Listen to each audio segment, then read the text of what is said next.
Bismillahirrahmanirrahim. Assalamualaikum warahmatullahi wabarakatuh. Alhamdulillahirabbil alamin wa bihi nasta'inu ala umuri dunya waddin. Allahumma shalli wa sallim wa barik ala sayyidina Muhammad wa ala ali sayyidina Muhammad walhamdulillahirabbil alamin.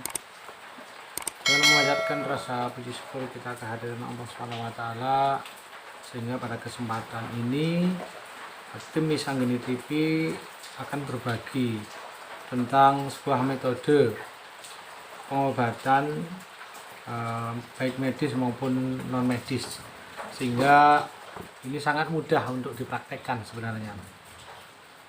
Ruqyah mandiri tanpa kesurupan. Jadi akan saya jelaskan sedikit tentang ruqyah mandiri tanpa kesurupan dari beberapa literatur ataupun dari workshop kegiatan pelatihan yang selama ini saya ikuti dari berbagai macam sumber. Ruqyah merupakan suatu metode pengobatan dalam Islam yang sudah dikenal masyarakat secara umum.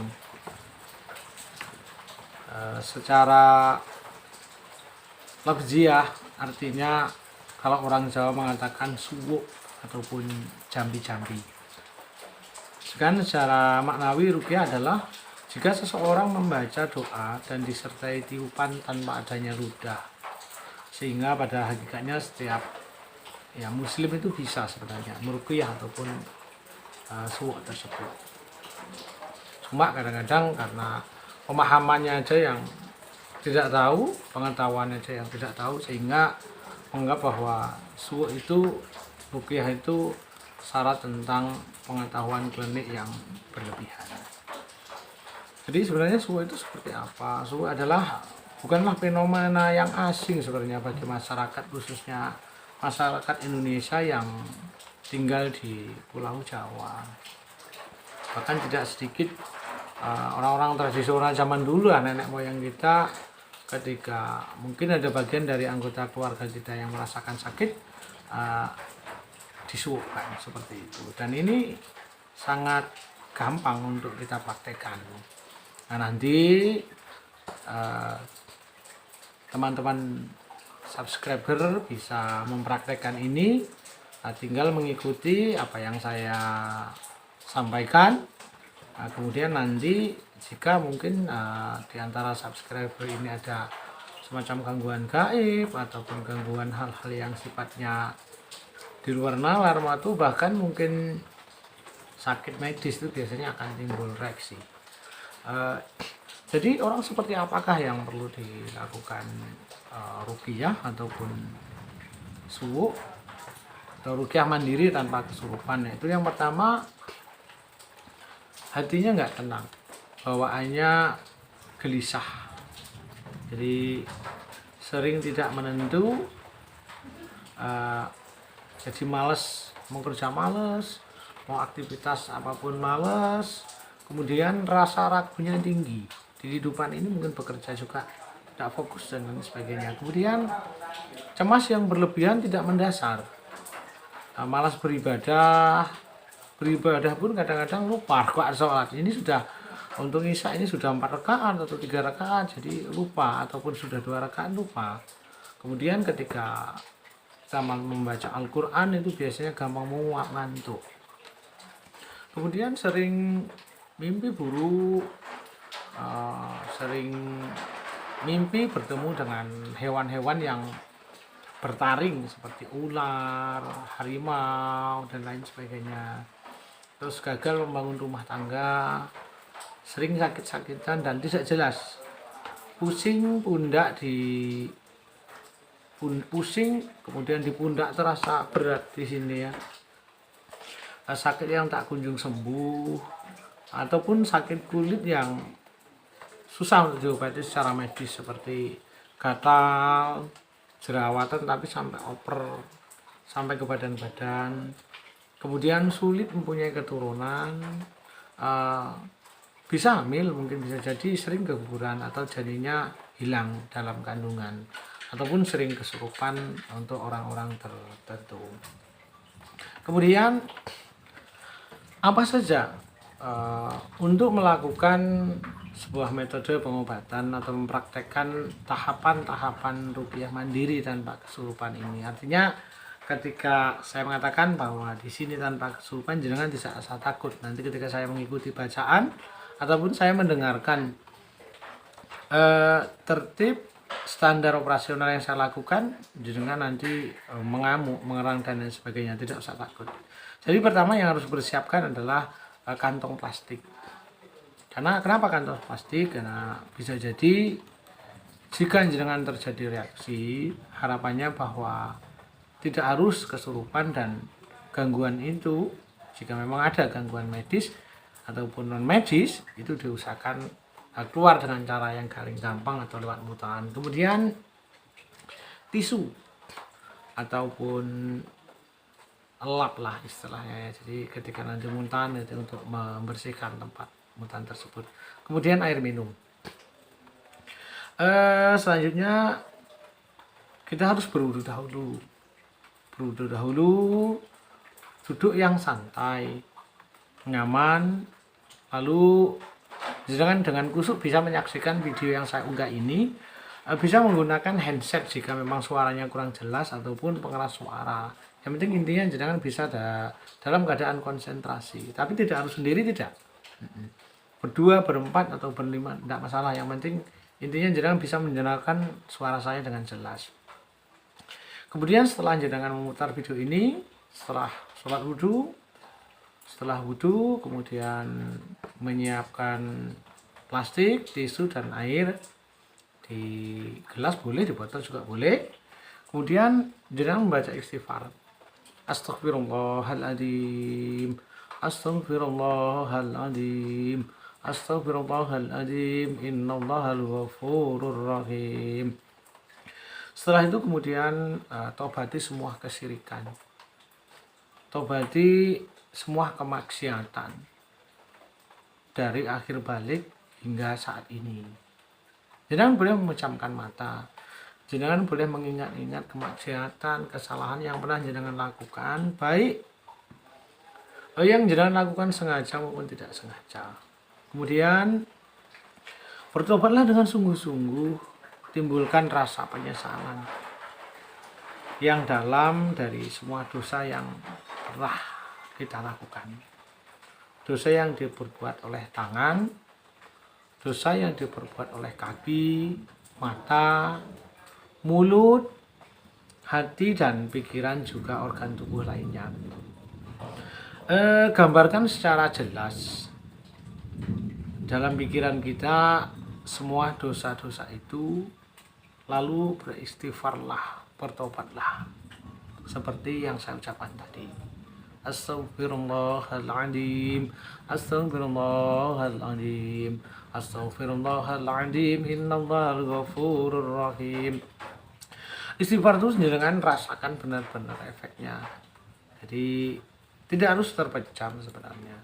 Yang penting jangan bisa mengikuti dengan kusuk. Kemudian setelah kita beristighfar, tobati semua kesyirikan, kemaksiatan dari akhir balik hingga saat ini, bertobatlah dengan sungguh-sungguh, gambarkan dengan jelas, kemudian jangan melakukan ikrar pemutus. Nah, ikrar pemutus ini mohon untuk diikuti dalam hati. Makanya saya menyarankan tadi untuk menggunakan handset ataupun pengeras, supaya jenengan bisa mendengarkan dengan jelas suara-suara saya. Baiklah, mari siapapun yang ingin mendiagnosa atau mengetahui ada tidaknya gangguan medis maupun non medis pada tubuh kita masing-masing, mari kita ikuti ikrar pemutus yang saya bacakan ini. Bismillahirrahmanirrahim. Ya Allah yang Maha Pengasih dan yang Maha Menyaksikan. Ya Allah, ya Rahman, ya Rahim. hamba secara sadar mewakili diri sendiri, kedua orang tua, nenek, kakek, moyang, keturunan, dan seluruh keluarga besar mulai saat ini memutuskan semua perjanjian yang pernah dibuat oleh bangsa jin secara sadar maupun tidak sadar. Ya Allah, jika ada jin dalam tubuh hamba, maka tariklah keluar dari tubuh hamba dengan cara yang paling gampang dan paling lembut, paling mudah, tanpa menyakiti diri hamba, dengan cara mutah.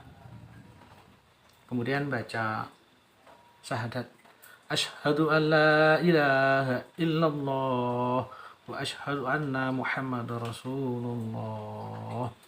Allahu akbar, Allahu akbar, Allahu akbar. Jadi baca syahadat sekali, kemudian baca takbir 3 kali. Kemudian air putih tadi yang dalam botol maupun dalam gelas, kita bacakan Al-Ikhlas. Bismillahirrahmanirrahim. Qul huwallahu ahad, Allahus samad, lam yalid wa lam yulad wa lam yakul lahu kufuwan ahad. Cukup sekali. Kemudian kita bacakan Al-Falaq. Qul a'udzu birabbil falaq min syarri ma khalaq wa min syarri ghasikin idza waqab wa min syarri nafasati fil 'uqad wa min syarri hasidin idza hasad. Kemudian kita baca An-Nas. Bismillahirrahmanirrahim. Qul a'udzu birabbin nas, malikin nas, ilahin nas, min syarri waswasil khannas, alladzi yuwaswisu fi sudurin nas minal jinnati wan nas. Kemudian setelah itu bacakan inna lillahi wa inna ilaihi raji'un.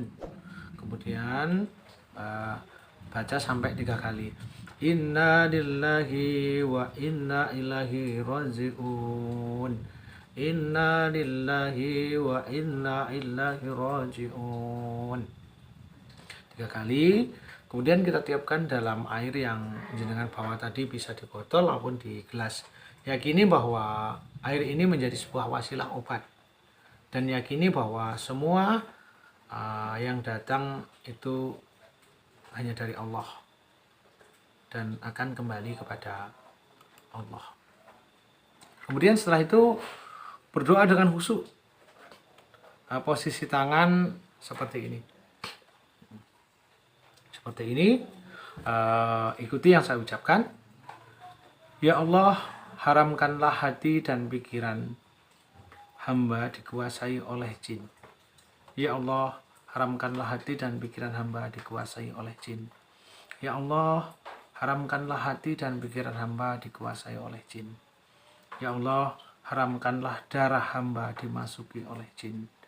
Ya Allah, haramkanlah darah hamba dimasuki oleh jin. Ya Allah, haramkanlah darah hamba dimasuki oleh jin. Ya Allah, haramkanlah tangan, kaki, dan tubuh hamba dikuasai oleh jin.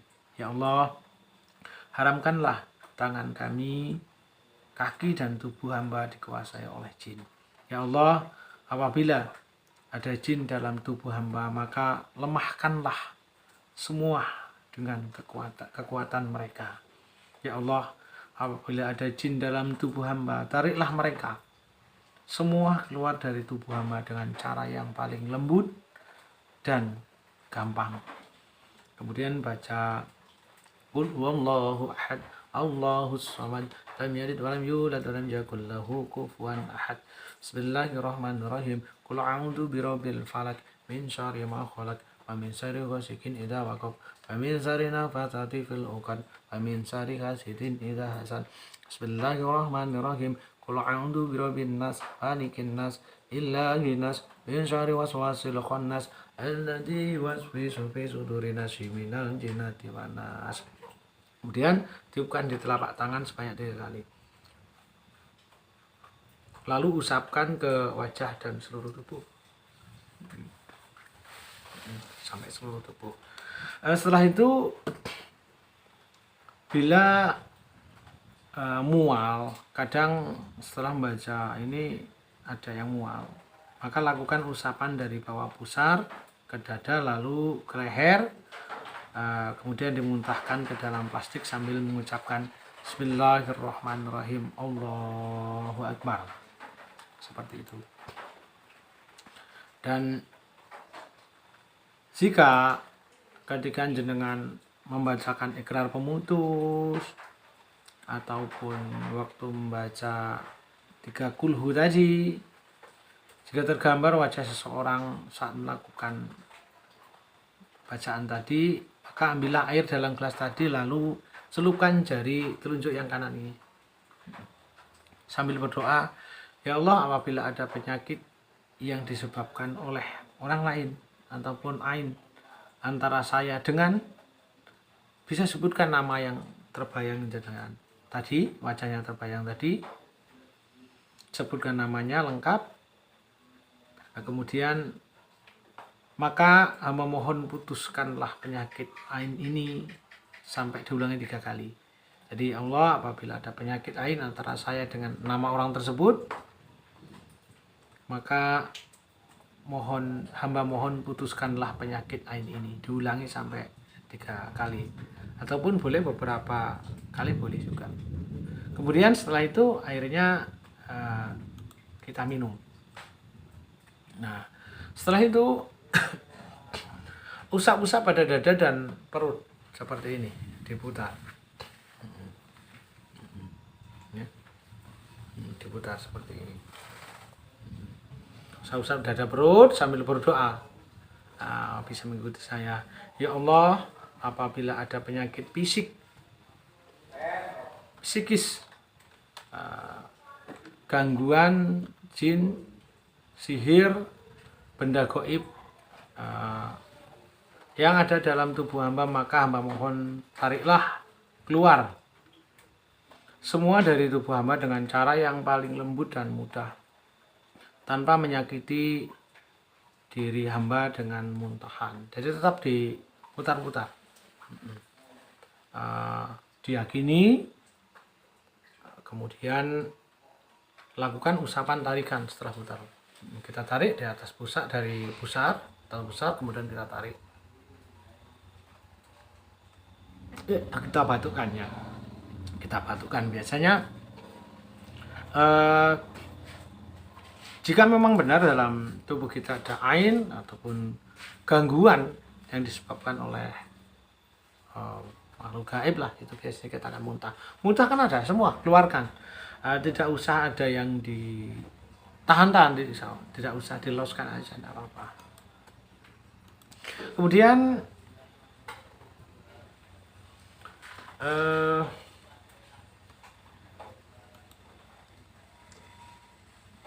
setelah jenengan melakukan ruqyah mandiri tadi,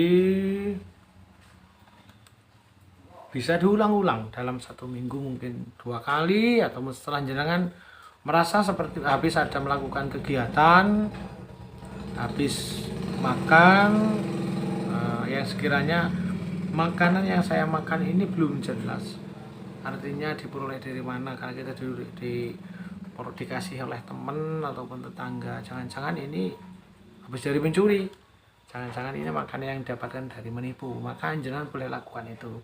Ataupun yang sekiranya makanan ini bisa dijadikan sebuah alat media untuk melakukan semacam santet ataupun guna-guna dan lain sebagainya, jangan bisa melakukan seperti yang saya lakukan tadi.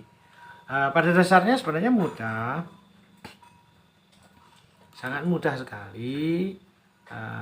Yang penting kita ambil posisi yang sekiranya jenengan duduk nyaman dan bisa mendengarkan suara saya dengan jelas. Kemudian jika jenengan sudah mutah, sambil terus berdoa, ya Allah, jika memang ini benar adalah wasilah pengobatan yang bisa saya lakukan untuk kesembuhan saya, maka saya mohon kepadamu, ya Allah, saya mohon kepadamu ya Allah, saya ingin sembuh, benar-benar sembuh, dan hilangkan semua pikiran jelek dengan orang lain. Oh, jangan-jangan saya ini disantet orang, jangan-jangan saya ini diguna-guna orang. Tidak usah. Cukup kita melakukan praktek demikian 1 minggu sekali ataupun 2 kali. Ataupun setelah jenengan melakukan aktivitas yang sekiranya jangan mengkhawatirkan bahwa ini nanti ada efek yang tidak baik secara lahir maupun batin, jenengan bisa lakukan ini. Dan jangan lupa selamat mencoba. Setelah itu nanti setelah mencoba, coba komen di grup, komen di bawah komentar. Nah, demikianlah tadi tutorial pengobatan ruqyah tanpa kesurupan ataupun suwu. Jangan lupa like, komen, dan subscribe-nya. Tetap bersama kami Wisnu TV untuk semua. Assalamualaikum warahmatullahi wabarakatuh.